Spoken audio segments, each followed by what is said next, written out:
Hello, beautiful, wonderful, amazing people. Welcome to a new episode of Writing Feels Like Love. I am your host, Sisipo Sojola, and welcome. I hope you strapped in. It's about to get cozy, babies. It's about to get really cozy. I don't know why I insist on calling myself a night owl, even though at like 11 p.m. I'm like swallowing the whole world with my yawns. But it is 15 minutes past my bedtime. I've got 15 more minutes to record, and I really had this I wouldn't say a word, but I had this conversation, barely a conversation, but I had this aching feeling to share, and I wanted to do it the previous day. I know this has absolutely no context on you because you're watching this in whatever space and time that you find yourself in, but I was meaning to record this episode yesterday. Told myself I'll record it the next day in the morning. The morning was crazy. I had put it off, and now I feel like if I don't pick up this mic, which I already have, and share what I want to say, it's just gonna flutter away. So I'll make this very short because, yes, I need to go to bed soon. And whichever part of the world you're in, whatever time in the world you're in, good morning, good evening, or good night, specifically for me.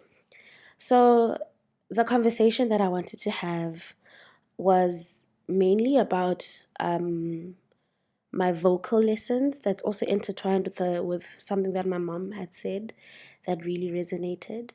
So, as you might have heard, or if you've heard in the previous episodes, I have started taking my voice seriously, and I've gotten a vocal coach to help me sit more strongly in my voice in a psychological and a very technical manner. And one of the things that she has tasked me, and I'm sure I've also spoken about this before if I haven't, is breathing exercises. So I've been doing this for just over a week now. And first of all, it's a schlep. Like, the time I choose to do it is always like terrible. I always do it before bed. I'm tired. I have the whole world on my shoulders before I go to bed. So it's not really the best time, but sometimes it's the only time I can find. But the lesson that I'm finding in these breathing lessons, or these breathing exercises, is the action itself of taking a deep breath through your mouth, holding it for an X amount of seconds, and then exhaling it in a specific way has really expanded me. It feels like my lungs are expanding. It's really crazy. Like, as I'm doing the exhale, which is like for me the hardest thing because you need to exhale until you have no more air left.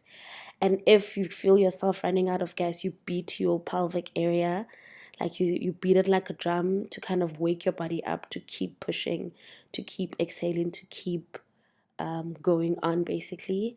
And at the end of that, I don't know why, but after I've let out everything that I can let out in terms of air, I like cough a little bit, but then my lungs, it feels like, like a balloon deflating, like going back to its original size.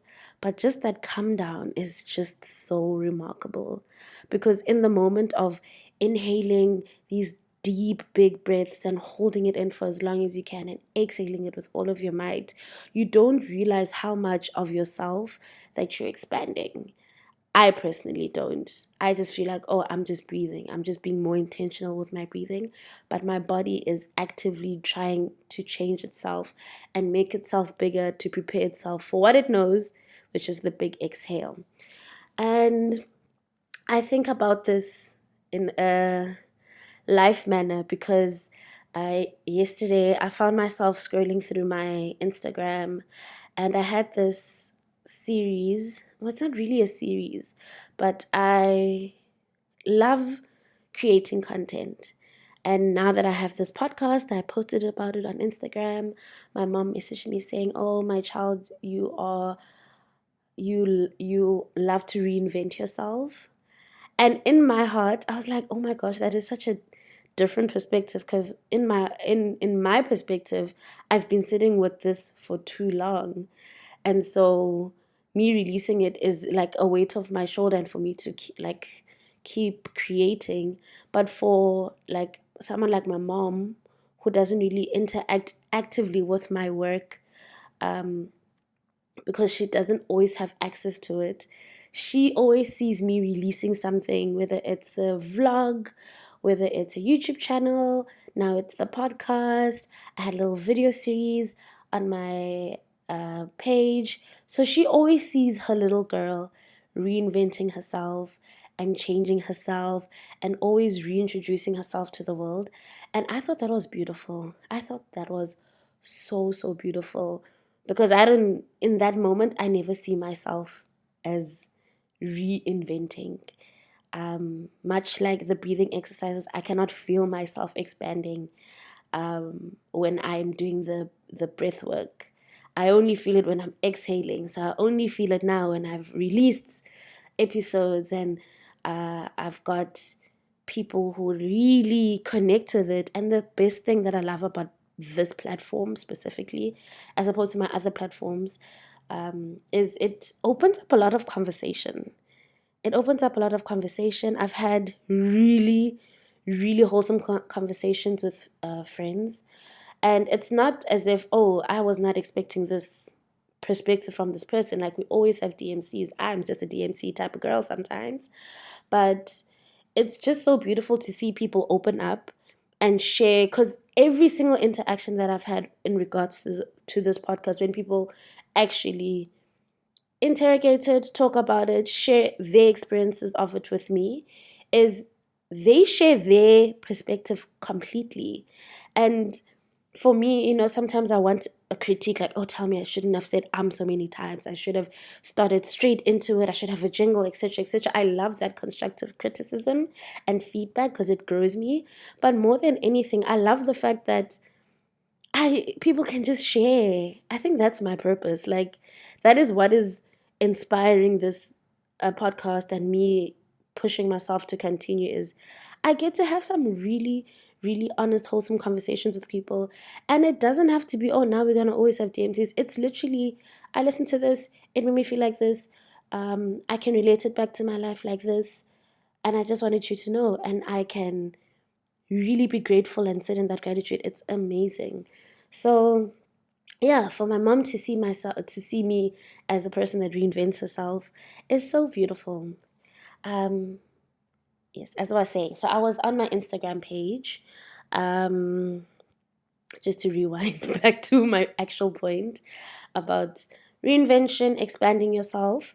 So I had a series on my Instagram. Again, it's not a series, but I was creating content, and I was videoizing myself, see the UAE, see stuff, and then put a narrative to it. It's similar to what I'm doing now, but it would be more edited, concise. It's just a spilling of emotions, basically.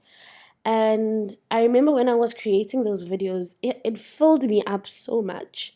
Like the act of editing, I still love that. I'm still doing it. It's just always in a different capacity. But just the act of editing videos, putting a narrative based on how I feel, sharing it to the world. Like, me and my cousin have such beautiful conversations about those videos, because I feel like we are both in a similar space, whereas just like in topics of love and topics of work, we are at the same age, so we kind of are in the same world in that sense. So we talk about it, we share about it, and it makes me so happy.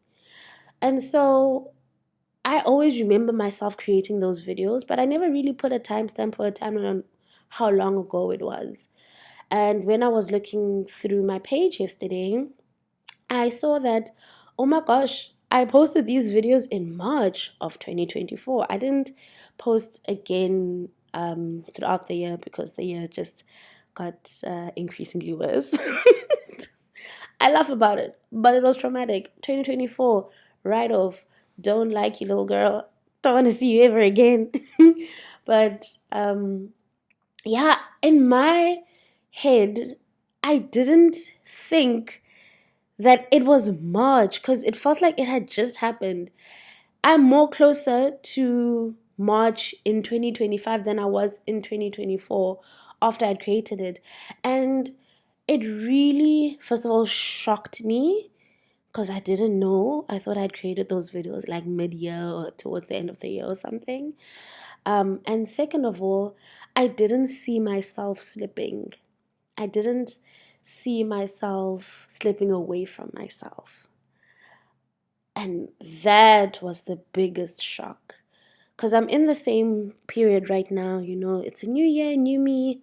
The energy is beautiful. Everyone wants to be better versions of themselves. People are calling 2025 their year. And I'm loving it. I'm living for it. I'm in the high of 2025.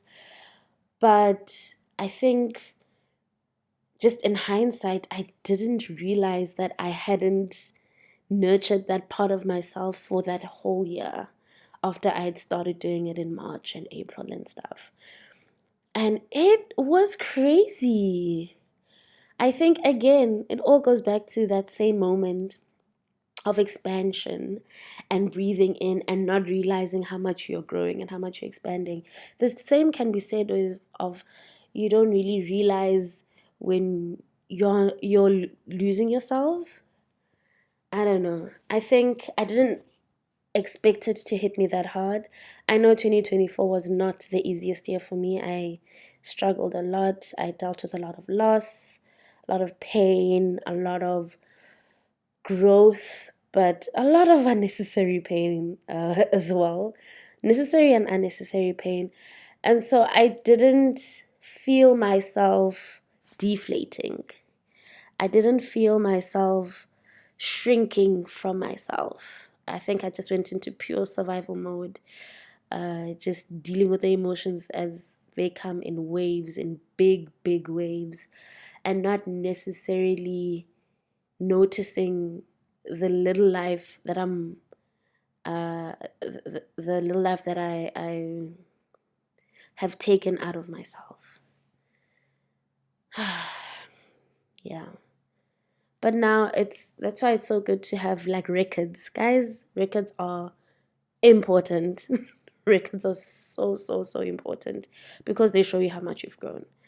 If I didn't see those videos then, if I didn't post those videos then, I didn't see them now, I wasn't going to realize how much I've lost. Outside of the people that I've lost, just also how much of myself that I lost in the year 2024.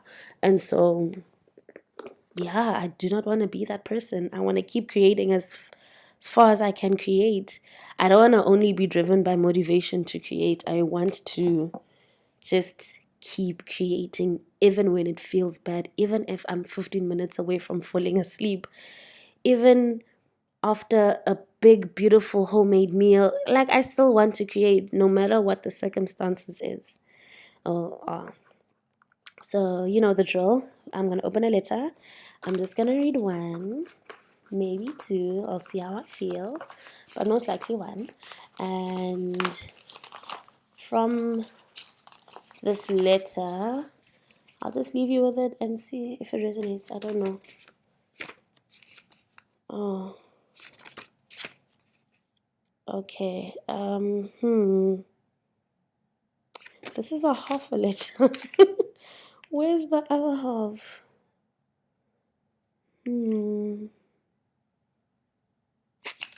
Okay. Let me try to find the other half of this letter. I'm sorry for that millennial pause because I actually short-circuited for a minute because I really... Oh my gosh, is this a 3-part letter? Oh my gosh, I think it's a 3-part letter. You don't get one, you don't get two, but you get 3. Yeah, I think this is a 3-part letter. That is so strange. Okay, if it's not, then this is going to be an interesting read. Just ride with me. Just ride with me with wherever this takes us. Okay. This was, oh, crazy. This was written in 15th Feb 2022. Oh my goodness, this is very strange. Okay, this was written in 15th Feb 2022, and it goes, Dear Fumi, anyway, child, girl, it's been a hot minute since we connected. Damn, I'm slipping, lol. Well, this very random but on time letter was inspired. And then I wrote inspired as 2 words, and I'm like asking myself, why did I write it as 2 words? And that's weird. This is all in the letter. I tell you, I write the way I speak. As the thoughts flow out of my mind, they literally hit the paper. Anyway, as I was saying, which is also in the letter, this letter was inspired by Pamela Mdanga, a story where she wanted to try writing letters to her future self using the website futureme.org. Kanti, they don't know that this whole Fumi steez has always been happening for years. Okay, I think I did talk about this in the first episode, I think. So this is me reflecting on it in 2022. Only this time, oh wait, oh my goodness. Okay, anyway, yeah. This is so strange, guys. I'm so sorry. This is such a weird letter entry. Steez, this has been happening for years. Anyway, this was merely a check-in to see if I'm still taking care of myself, my heart, and my life. Nothing philosophical has happened. Okay, yesterday I set some really necessary boundaries about how I want to be loved, which was soul-shaking as usual. And I'm really proud of how I, despite my fears, could express that to my now ex. I'm a real big girl in a real big home doing something, doing some real big things. Love is meant to be felt fully, intentionally. Nothing else is needed. Okay, I think that was one letter. And then here I have another half a letter, which I still couldn't find the other half of this letter. But she goes, this is so strange. Only this time, you don't have to worry about mommy coming home before you clean up because this is your apartment and there's plenty of snacks over here. The freedom. Remember this beautiful feeling next time you make yourself feel small. Remember this serotonin, or is it serotonin, or is it serotonin? I wait to that chemical reaction that's caused by absolute joy and serendipity. You deserve all the yummy things you have in your life and more. Thank you for coming back to me, my love. Okay. Guys, that was a lot. That was a lot of confusion. Okay, I'll just reflect on the last letter I just read now because I do remember what the other half was. I just cannot feel it or find it in this box. So the other half of this letter basically was talking about how I am, and I think it was a recent letter. By recent, I mean in the last 2 years maybe. So it was probably 2024 or maybe the end of 2023 even. I'm not sure.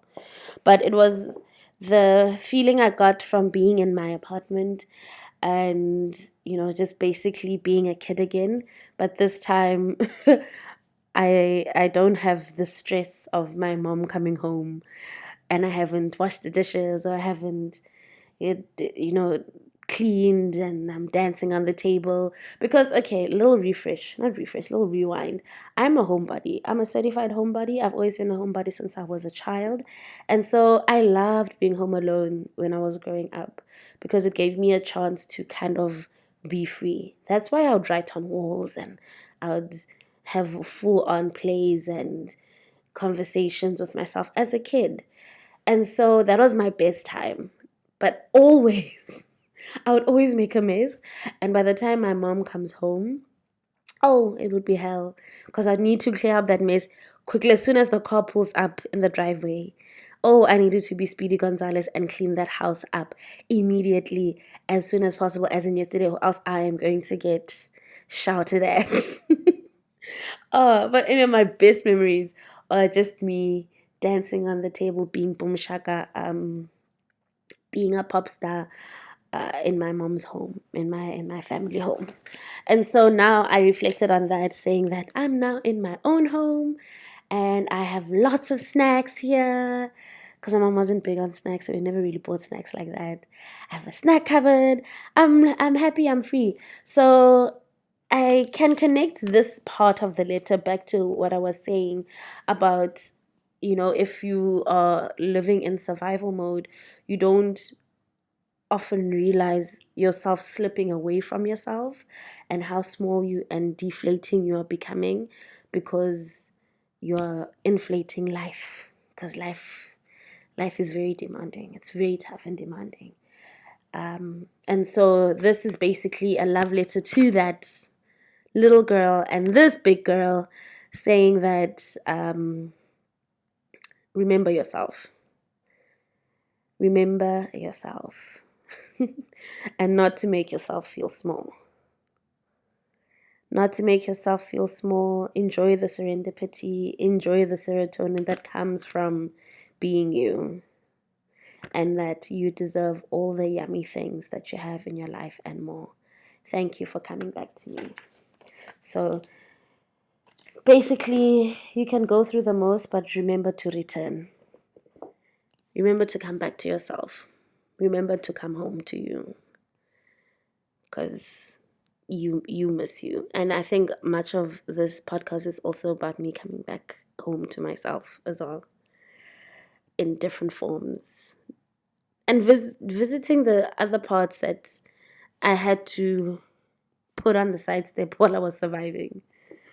But yeah, that's actually that was my entire point of this episode. Hopefully I release it, even though the confusion of the letters, that thing dribbled me. It dribbled me. It was just, it shows that I am doing this late at night, but I had to share.